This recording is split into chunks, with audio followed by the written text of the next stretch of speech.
Hello everyone, welcome to next officer. हमारे कई सारे व्यूअर्स रिक्वेस्ट कर रहे थे कि मैंने कैसे टीसीएस में काम करते हुए आईबीपीएस एसओ क्लियर किया, इसके बारे में अपनी स्ट्रेटजी शेयर करने को। तो इसके लिए मैंने डिसाइड किया ये वीडियो बनाने के लिए, जिसमें मैं बताऊंगा कि मैंने कैसे प्रिपरेशन की टीसीएस में काम करते हुए आईबीपीएस एसओ एग्जाम के लिए, और फिर कैसे प्री मेंस और इंटरव्यू मैंने क्रैक किया। उससे पहले आपसे रिक्वेस्ट है, अगर आप एस्पिरेंट है IBPS specialist officer SPI SO या other regulatory body SO exam के, तो प्लीज़ ये चैनल सब्सक्राइब करिए, और वीडियो के डिस्क्रिप्शन में और चैनल के होम पेज पे टेलीग्राम ग्रुप का लिंक है, वहाँ पे आप ज्वाइन करिए, जिससे आप डिस्कस कर सके अपने फेलो एस्पिरेंट से, और मैं भी आपको आपके डाउट्स क्लियर कर सकूँ। So without wasting any time, let's start video. So सबसे पहले मैं आपको बताना चाहता हूँ अपने बारे में कि मैंने 3 years and 7 months टीसीएस में काम किया है एज डेवलपर। और मेरा टीसीएस का एक्सपीरियंस बहुत अच्छा था। फिर मैं एक्सप्लोर कर रहा था और भी options, career option.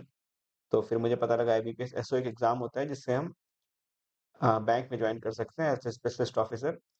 IT IT जैसे हम अगर बीटेक है तो हम आईटी में जॉइन कर सकते हैं, अगर एलएलबी हैं तो लॉ में जॉइन कर सकते हैं, अगर एग्रीकल्चर से रिलेटेड डिग्री है तो एग्रीकल्चर फील्ड ऑफिसर जॉइन कर सकते हैं, और अगर अ, हिंदी में आपका एमए है तो आप राजभाषा अधिकारी जॉइन कर सकते हैं, और अगर आपका बीकॉम कॉमर्स रिलेटेड बैकग्राउंड है या क्रेडिट से रिलेटेड बैकग्राउंड है तो आप मार्केटिंग ऑफिसर जॉइन कर सकते हैं, अगर आपने एमबीए किया है तो। तो हाँ, लेट्स स्टार्ट। तो सबसे पहले लोगों ने पूछा था कि टाइम कैसे मैनेज होता है, तो ये कुछ पॉइंट मैंने यहाँ पर मेंशन किए हैं, जिससे मैंने अपना टाइम मैनेजमेंट करता था। तो सबसे पहले अगर आप कहीं पे काम करते हैं तो in working days like from Monday to Friday you won't get much time. लेकिन आपको वीकेंड सैटरडे संडे जो आईटी में फिक्स्ड ऑफ होता है, वहाँ पे आपको पूरा टाइम मिल जाएगा, तो उसको आप यूटिलाइज कर सकते हैं वीकेंड्स में। आप अपने वीकेंड्स को यूटिलाइज करके 2 दिन अच्छे से पढ़ाई कर सकते हैं। और दूसरा है, अगर वीकडेज में, वीकेंड में हो गया आपकी तैयारी का, लेकिन वीकडेज में भी पढ़ाई कैसे कर सकते हैं, तो आइदर आप मॉर्निंग में जल्दी उठ के पढ़ सकते हैं, और रात में लेट नाइट तक पढ़ सकते हैं, डिपेंडिंग अपॉन अ पर्सन। कैसा पर्सन का स्लीपिंग साइकिल है, तो कुछ लोग मॉर्निंग में जिनको सूटेबल है, मैं तो मॉर्निंग में ही पढ़ता था। जिसको मॉर्निंग में सूटेबल है मॉर्निंग में उठ सकते हैं, और फिर रात में भी अपन जल्दी लेट तक पढ़ सकते हैं।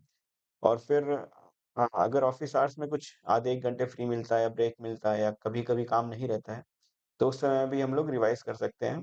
अपना साइलेंटली जो भी हमने पढ़ाई की उसको रिवीज़न कर सकते हैं, क्योंकि पढ़ना इज़ वेरी इंपॉर्टेंट, पढ़ाई करना इंपॉर्टेंट, लेकिन उतना ही इंपॉर्टेंट है रिवाइज़ करना। अगर आप पढ़ रहे हैं और रिवाइज़ नहीं कर रहे हैं तो आप भूलते जाएँगे, जिससे कि it will be only a waste of your efforts. So पढ़ाई के साथ-साथ रिवीज़न भी बहुत ज़रूरी है। और बहुत लोगों ने पूछा था कि मिनिमम टाइम कितना लगेगा प्रिपेयर करने के लिए?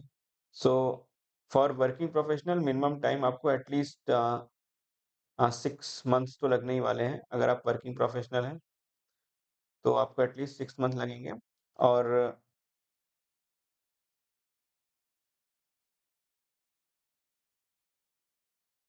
अगर आप नॉन वर्किंग प्रोफेशनल हैं, तो आपको एट लीस्ट 3 टू 4 मंथ लगेंगे। तो अगर आप नॉन वर्किंग एस्पिरेंट हैं, तो आप अपना कंप्लीट डे यूटिलाइज़ कर सकते हैं। तो इसीलिए आपको कम समय लगेगा, 3 से 4 महीने में आप कंप्लीट प्री और मेंस का प्रिपरेशन कर सकते हैं। लेकिन अगर आप वर्किंग प्रोफेशनल हैं, तो आपको एट लीस्ट 6 मंथ्स लगने ही वाले हैं प्रिपरेशन करने के लिए।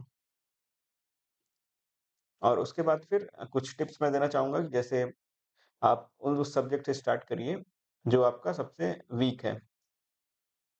हाँ, सपोज़ आपको रीज़निंग सबसे कठिन लगती है, एक बार आप एनालिसिस कर लिए, वैसे प्री में आपका क्वांट, रीज़निंग और इंग्लिश आता है, और मेंस में आपका आईटी नॉलेज का क्वेश्चन्स आते हैं। तो अगर आपको रीज़निंग सबसे कठिन लग रही है, आप शुरू ही रीज़निंग से करिए, जिससे आपको काफ़ी टाइम मिल जाए रीज़निंग करते हुए, और आप उसके कॉन्सेप्ट्स को रिवाइज़ भी कर पाएँ, और आप अपनी स्किल्स को सुधार पाएँ।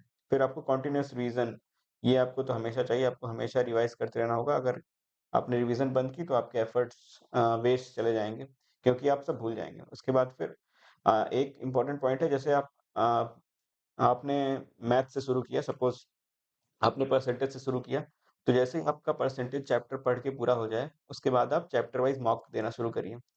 परसेंटेज चैप्टर का मॉक दीजिए। उसके बाद फिर आपने दूसरा चैप्टर पढ़ा, लाइक प्रॉफिट एंड लॉस, तो प्रॉफिट एंड लॉस जैसे आपका पूरा हो जाए, फिर उसका सब्जेक्ट वाइज़ मॉक दीजिए। ऐसे करते-करते आप सब्जेक्ट जैसे ही आपके चैप्टर पूरे होते जाएँ, आप चैप्टर वाइज़ मॉक देते जाइए और फिर जैसे ही आपका पूरा सब्जेक्ट पूरा हो जाए, आप सब्जेक्ट वाइज़ मॉक दीजिए और उसके बाद सपोज़ आपका प्री की तैयारी कर रहे थे और आपका क्वांट, रीज़निंग, इंग्लिश सारा हो गया, तो आप प्री का मॉक्स देना शुरू कर दीजिए। तो जैसे-जैसे आप पढ़ाई करते जाएँ, वैसे-वैसे आपको मॉक देते जाना है।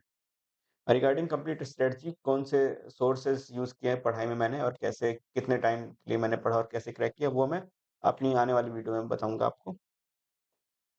उसके बाद फिर अगर आप नॉन वर्किंग एस्पिरेंट हैं, तो आपको तो पूरा दिन मिल सकता है प्रिपरेशन को, आप ईज़िली प्रिपेयर कर सकते हैं।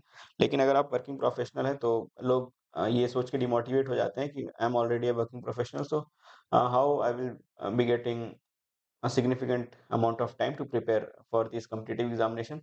So being an working professional, there are various advantages also, as you will be already aware about the IT fundamentals. आपको पहले से ही IT fundamentals के बेसिक नॉलेज पता ही होंगे, क्योंकि आप आईटी एनवायरनमेंट में ही काम कर रहे हैं। फिर दूसरा आपको वर्क एनवायरनमेंट पता होगा कि कैसे डेवलपमेंट होता है, फिर टेस्टिंग होती है, फिर उसका यूएटी इम्प्लीमेंटेशन होता है, फिर प्रोडक्शन डिप्लॉयमेंट होता है।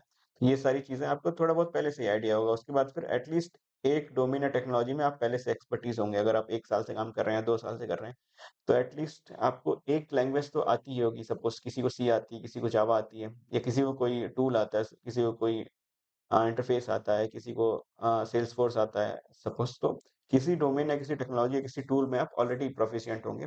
और सबसे बड़ा फ़ायदा इन चीज़ों का आपको इंटरव्यू में मिलता है, क्योंकि इन मेंस एग्ज़ामिनेशन में आपका तो बेसिक जो सीएस के सब्जेक्ट होते हैं, बेसिक उन्हीं से क्वेश्चन आते हैं। लेकिन इंटरव्यू में एक मेन फ़ायदा ये मिलता है आपको कि सपोज़ आप सी, सी प्लस प्लस आपको आता है और आप किसी प्रोजेक्ट में काम कर रहे हैं, तो इंटरव्यूअर आपको पहले यही पूछेगा कि आप किस प्रोजेक्ट में काम कर रहे हैं, आप वहाँ पे क्या काम कर रहे हैं।